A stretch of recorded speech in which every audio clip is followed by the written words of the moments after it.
7 minutes maximum. Merci Monsieur le Président, Monsieur l'Écuyer. En remettant en cause les plans éco-phyto, le gouvernement a satisfait une partie des syndicats agricoles majoritaires sans assurer aucunement un revenu décent aux paysans et nous a fait reculer de plusieurs décennies en matière de protection des milieux. Le tout en continuant de parler de transition écologique, née avant la honte.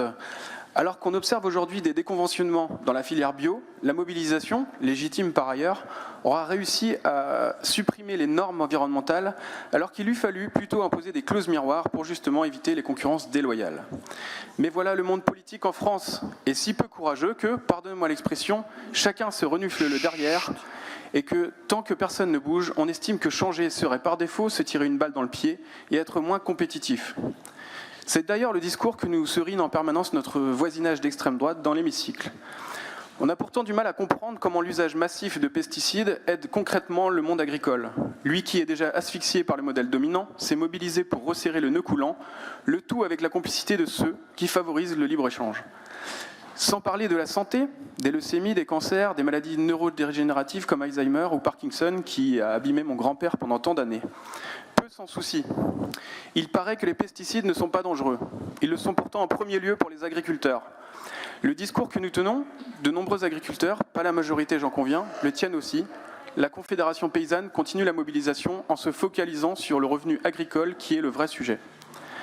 Nous ne pouvons donc que souscrire au bordereau, même s'il ne va pas du tout assez loin selon nous.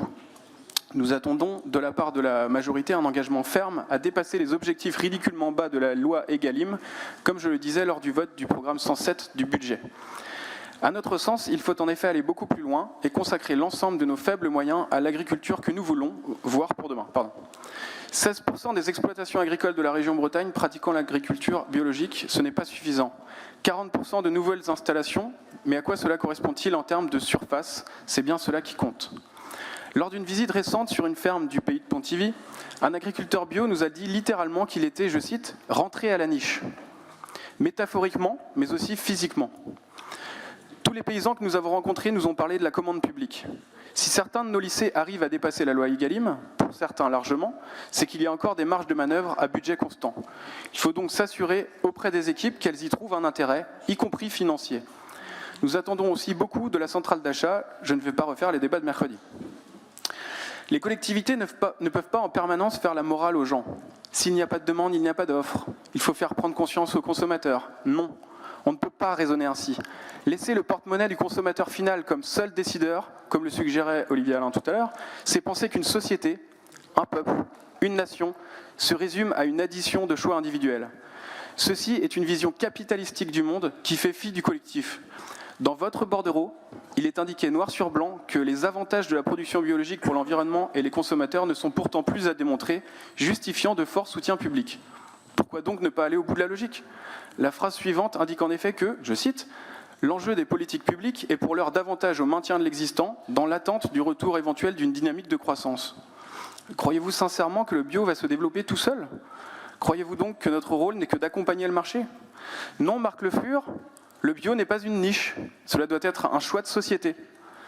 Et nous sommes tellement anti-agriculture, Monsieur Pénal, que nous voulons plus de paysans. Car oui, sans pesticides, on aura plus de main-d'œuvre.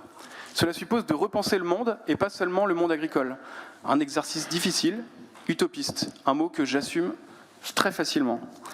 Nous le redisons, nous voterons pour ce bordereau, mais nous souhaitons que la région Bretagne ne s'en tienne pas à la loi, qui n'est absolument pas ambitieuse. Le sans pesticides doit être généralisé et vite.